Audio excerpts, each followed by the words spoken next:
Why is the Ligt getting so much stick, boys? Why is the Ligt getting so much stick in the media today? I need to ask you, boys. I'm a bit Because he played confused. like shit. And this is normal. Terry, stop defending your players all the time. You United fraud. Stop it. Every time you have to defend every single United player. He's shit. He's been shit. He hasn't done anything special. You get me? And he has to earn his stripes back. I said from the beginning when the Bayern Munich thing happened, I said the better player is gonna be Mazraoui. I said it. I know. I know ball. I watch the sport. I knew Mazraoui was gonna be a good signing from the beginning. I said it. I knew that there's players you've signed that's gonna be a good signing. Matthias de Ligt is not that good. He is a good player, and that's it. He was the shit 6 years ago. Listen, Lucas Moura was playing for Spurs. Pochettino was Spurs manager. That's how long ago that shit was when he won. De Ligt was good. And he had moments here and there and moments here and there, blah, blah, blah. But the De Ligt is getting stick because he played like shit for the Netherlands. And one thing about, I don't know if you've seen this, but one thing about Dutch media is they just don't fuck around. Like the Dutch media is just so brutal. Did you see what Van der Vaart said about Bellingham? He was like, Gravenberg is better than Bellingham. That's what he said. Yeah, of course he did. But look, the thing I'm going to say is this. I saw the first goal where he plays a pass, and it was a really poor pass, and it was a mistake. There's no doubt about it. And he deserves to be criticised. I saw what Mark Goldbridge said, that there was phases of play after that where people could have stopped it. But I think that is on the Ligt, in my opinion. But I've seen loads of defenders in the modern day game when they play out from the back make that mistake. But it was the second one that got me. Because the second one, for me, wasn't a mistake. A player just got to the ball before him. The mistake was on Van Dijk ball watching at the back post. Here we go. But it's not here we go, because you're a Liverpool fan. So you're not going to. It doesn't matter that it's Van Dijk. You screenshotted this specific moment. No, I did, because I wanted to explain it. So please let me speak. The Ligt goes in for a ball. Both players kind of hit him. It's Van Dijk who's sleeping at the back post. And the reason why I think this is significant is this. The Ligt deserves his criticism. I'm not out here saying that the Ligt doesn't deserve to be criticized. So you can put that one in your pipe and smoke it. I'm not saying he didn't make a mistake yesterday. I'm not saying he was amazing.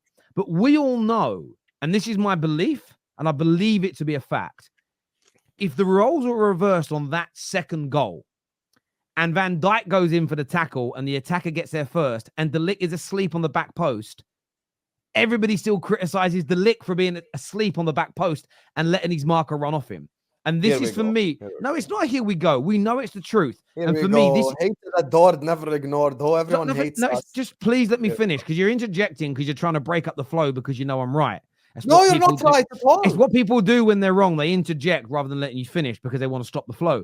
So from my perspective, both centre-backs made horrific mistakes last night that cost goals for the Netherlands. My issue is the imbalance with the punditry. Because I'm telling you this now, if a player that you don't like in the Liverpool team, he falls asleep on the back post this weekend and concedes a goal, you are going to ruin him. If De Ligt falls asleep on the back post, you're going to ruin him. So for me, I'm all for De Ligt being criticised for the opening goal, the bad pass and the mistake. I ain't defending that in any way, shape or form. But if you played that second clip and you blurred out who the players were in the teams, everybody would be having a go at Van Dijk's positioning and falling asleep and letting his man run off of him. But because it's involving De Ligt, and De Ligt is the punch bag, boom, straight on him. So for me, I thought the punditry around him was absolutely over the top, because it should have been applied to both centre-backs. Not because it's Van Dijk and he's a Liverpool fan, but because he was asleep at the back post and let his man run off him. And that, for the best centre-back in the world, is disgustingly poor. Okay, now my time to respond here. But your response has to be to Van Dijk's bad defending, please. No, my response will be to everything you've spoken about. I want to speak about Van Dijk's bad defending first, please. First of all, Virgil van Dijk has already been slaughtered by the Dutch media before. So I said from the start, the Dutch media are very critical. The Dutch media don't mess around. They criticize everyone. They don't care. So this has nothing to do with De Ligt hating or whatever it is. De Ligt is not that important for anyone to hate him to begin with. When it comes to Virgil van Dijk, the reason why he has you all on strings, and it's the same with the Arsenal fans, is, listen, Virgil van Dijk, even at 33 years old, whether you like it or not, is still the best centre-back in the world. Even when he plays for his nation, he plays well. So Arsenal fans don't like it when Saliba makes a mistake for France because they think that Saliba and Van Dijk are comparable. United fans don't like it because they think that someone would come for Van Dijk's throne. The truth of the matter is that moment, before you paused it in that exact moment, before the screenshot, is where Ligt made a mistake. Now it's not the end of the world. Even if Ligt made a mistake, he doesn't make a mistake. He doesn't make a mistake. He doesn't win a tackle. There's a fundamental difference. That's a bigger problem than because no, even in no, the no, no, no, no, no. I'll tell you why it's not. No. You said it's a bigger problem. I'll tell you why it's not a bigger problem. Because Van Dijk's gone asleep. You don't go asleep. You never assume even in the football. screenshot If you're you, showing, hang on. No, if your striker's going through on goal and a ball gets crossed, but he assumes that the defender's going to clear it and stops his run, you would be fuming that your striker didn't anticipate a mistake or the ball getting through. The same works in defense. Van Dijk has to defend until the whistle, which means he has to anticipate that ball coming across. He can't just let his man go because the Ligt didn't win a tackle. Not winning a tackle isn't a mistake. Okay. Even in the screenshot that you showed on the screen, Van Dijk was in the correct position, in the correct time, but there were two French players around him. And the person that's falling asleep, if you actually notice, is the left back. That's the person that's falling asleep, not even Van Dijk. Van Dijk is there in the correct position. But it's on Ligt to make that tackle. Yes, Van Dijk now here, look at how compact it is. Van Dijk is actually in the correct position. Look at the two next to him in the same green area. The two next to him are the ones that fell asleep, not him. He's in the correct position in the correct time. Ligt should be making that tackle, and the two on the left-hand side should be running alongside the two players. But this is the issue for me. Actually, by the way, let's agree. The Ligt should make the tackle. I can accept that because I'm not biased here. The Ligt should have made the tackle, but not winning a tackle isn't a mistake. A mistake is falling asleep. And if Van Dijk does his job, that ball is still simplistically cleared. And then, do you know what's funny? No one's talking about anything else that's going on. My issue, and forget the Dutch being brutal. I've seen them be brutal to everybody. I'm not worried about that. My issue is the lack of fairness when it comes to punditry. We see it so often with so many players. Certain people get crucified and others get a free pass. And I agree with you. I agree with you. Van Dijk is still the best centre-back in world football. And you know, you've been on many shows with me. I've praised him and praised him and praised him over the years, and I still do. However, I just looked at it last night and I could see the Man United pile-on. I could see that let's ruin this player. Let's destroy his confidence because that's going to serve our purpose when it comes to Man United. That's fine from fans and rivals. But when I see it from the British media this week, when it comes to Man United, wrote articles stating that Ten Hag lost his third game on a bounce in a testimonial that he didn't lose. Don't tell me other people get treated the same way as my football club does. It's an absolute abomination. I'm not saying you should be... Go on, ask me a question. I'd ask you a genuine question. Liverpool Forest is the next game for Liverpool. In that specific game, Diaz misses a one-on-one and Mo Salah misses a one-on-one. The game ends 1-0 to Nottingham Forest, we lose. By definition, myself and a lot of people will criticize Diaz more than we criticize Mo, because Mo's been there, done that, consistent, proved it, done it over a longer period of time. This is completely normal. Same thing with Van Dijk and Dijk. You've got it the wrong way around. No, you've got it the wrong way around. You should always criticize the more talented players more. If Mo's one-on-one on goal, we did the numbers last week. This man has an efficiency level of 86, 87%.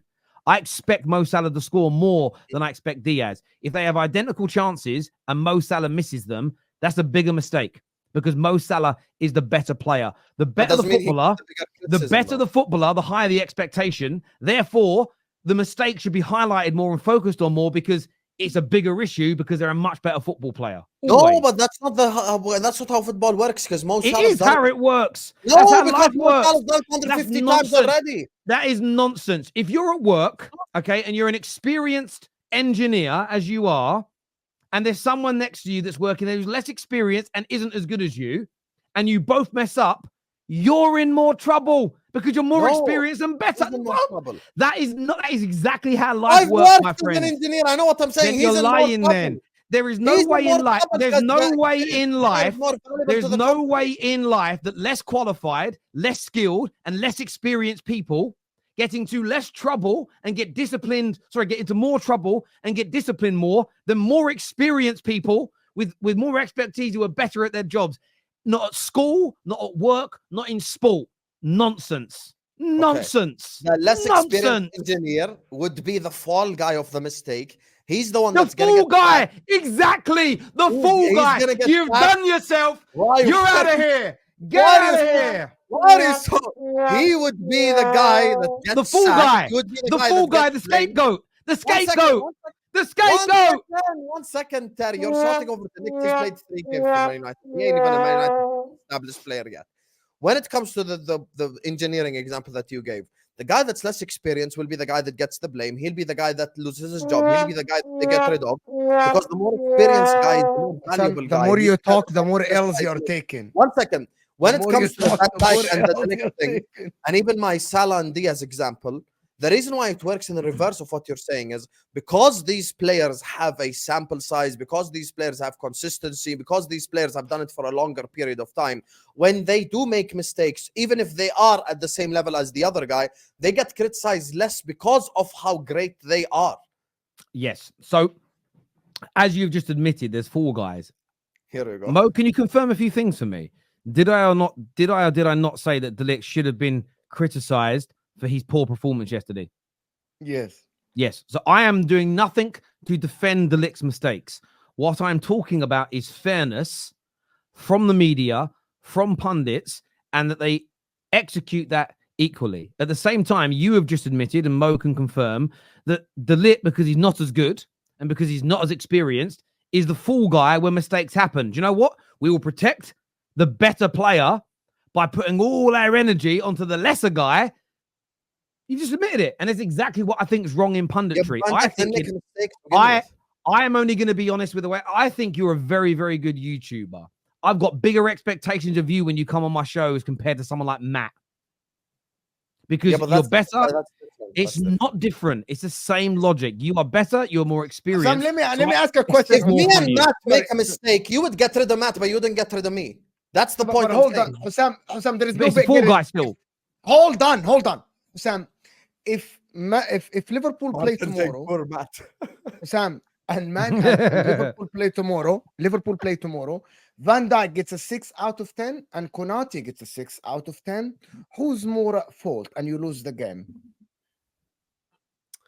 Mo, your questions make literally no sense to anything what we're talking about.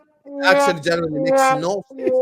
Man said he gets a 6 out of 10. He gets a 6 out of 10. Who's at fault? Who made the mistake? Who didn't make the mistake? All of this counts. That's the thing. In the picture that Terry showed, I don't even think Van Dijk made the mistake. You're not even answering the question. Yeah, because your question is a nonsensical straw man question. Stop being upset and think. Stop being upset. Calm down. Sam, calm down. I'm calm. That is the one shouting and your veins pop. You calm down. Calm down. When you are more talented, more expected from you. I think this is a given, Hussam. This is just logic in life. Less criticism. No. That's not the point. No, it's wrong. Last season, when you use my club as the example. Liverpool fell off towards the end of the season. You worked with 500 Liverpool fans, so has Terry.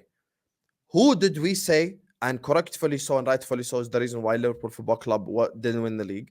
Diaz and Nunez. That's not okay, yes. Okay. I'm gonna go with you. I'm gonna go with you towards the end. Didn't play at 15 out of 10 level. The other two, because they're so trash, were blamed more. Because Mo Salah has 8 years of consistency that we can fall back and go like, you know what? Mo, sorry, let me just jump in a second here. Hussam, I get what you're talking about here is our overarching views of a player versus independent punditry about an isolated game. So I agree that if you're going to compare Ligt and Van Dijk's careers, I'm siding with Van Dijk and saying better career, less mistakes, achieve more. I'm doing that. Well, if you actually look at trophies won, I think Ligt actually won more, to be fair, but I would still go with Van Dijk. But we're talking about the punditry on an individual game. There were times where, listen, I don't like it because it starts to border into bullying. I don't like by the punditry in the media. I didn't say rival. There were times where Maguire for Man United, who, by the way, I don't rate and I want gone, would do very normal things, and the media would write the craziest headlines. Like, why is he marking his own player? And what he did once is he pushed one of his own players out of the way to win a header to clear it from a corner. I've seen so many players do that, but they twisted that into weird Maguire moment. And for me, when you independently review an isolated game, you're talking about what worked well and what didn't work in those games. You're not talking about somebody's entire career, because Pogba didn't get that leeway, did he? Paul Pogba that won World Cups, Paul Pogba that killed it at Juve. When he came to Man United on day one, nobody was like, hang on, let's slow down the criticism. Look what he's achieved. Everybody went in on him and we all saw it. So let's not pretend it doesn't happen to the most expected players as well. Super chat here says Van Dijk, man, was Havertz, not Kimmich. It was terrible. That's what I said. I said it was Timber. The left back's fault. Yeah. So can you show the screenshot one more time, please? Can you show the screenshot just so I can explain to you my logic? Forget the Ligt tackle, okay? Let's talk football here. Let's analyze this properly. Forget the Ligt tackle.